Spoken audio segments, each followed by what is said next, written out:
Les cas de disparition, ça arrive de plus en plus fréquemment. Et la plupart du temps, il s'agit malheureusement de meurtres et d'assassinats. Dans le dossier précédent, j'ai évoqué la recherche d'un individu ayant commis certains crimes. Ces derniers sont justement en rapport avec des disparitions. En fait, le dossier repose principalement sur une vidéo.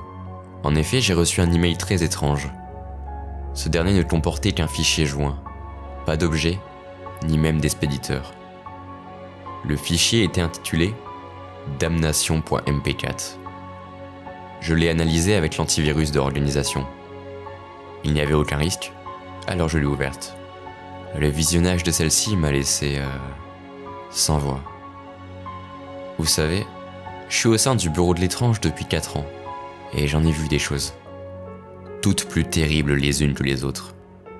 Mais un truc dans ce goût-là, jamais. Tout commence sur du noir. On entend des légers bruits, et l'objectif de la caméra s'habitue progressivement à l'obscurité. Des silhouettes humaines apparaissent au loin. J'ai assez vite compris que la vidéo avait été réalisée dans une sorte de trou sous terre. Et puis soudainement, une lumière s'est allumée. Une lanterne posée là. Et alors j'ai compris.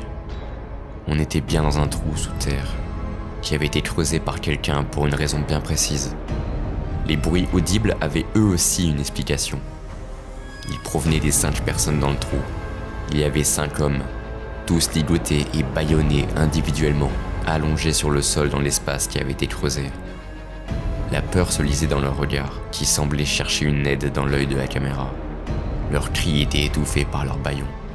Et puis soudainement, il y eut un saut d'image, et les 5 hommes n'étaient plus que 3.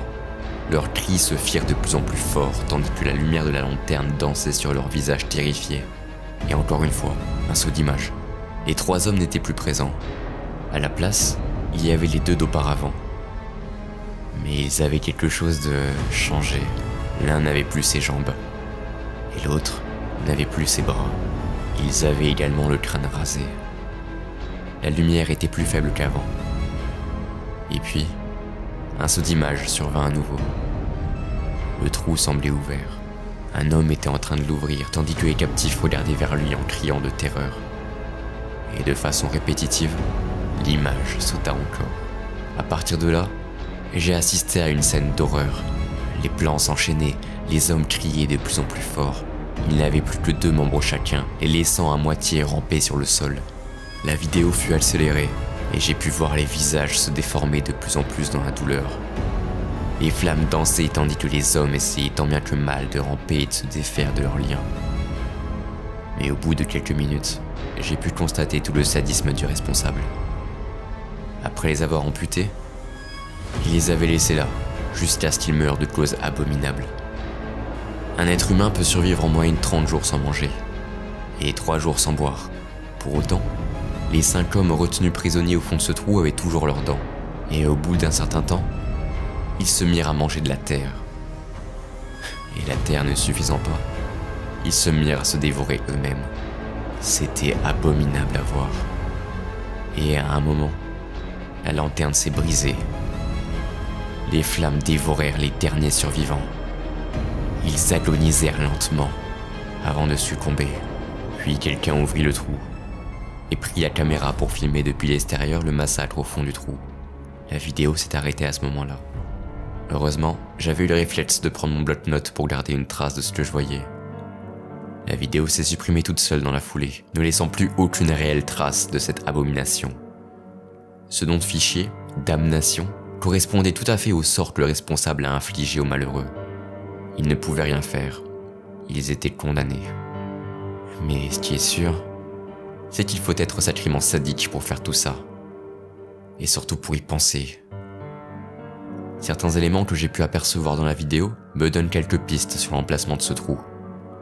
Certains éléments que j'ai pu apercevoir dans la vidéo me donnent quelques pistes sur l'emplacement de ce que j'appelle le tombeau des damnés.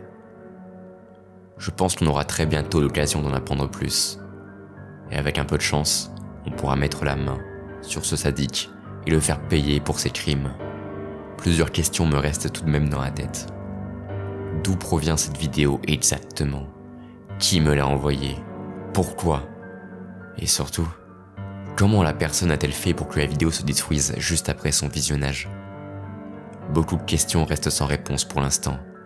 Mais si je travaille au sein du bureau, c'est justement pour trouver la réponse à ce genre d'interrogation. En tout cas, cela faisait longtemps qu'une telle affaire ne m'avait pas préoccupé. Un peu de croustillant de temps en temps, cela ne peut pas faire de mal. Même s'il m'arrive d'apercevoir cette vidéo en rêve. Et même si de nombreuses choses monstrueuses se sont produites ces dernières années, cette damnation est sûrement l'un des pires supplices qu'un être humain peut infliger à ses semblables. C'est pour ça que ce sont des gens comme nous qui traitent tout ça. Il faut avoir le cœur bien accroché. Parce que sinon, on pourrait bien causer nous-mêmes notre propre damnation.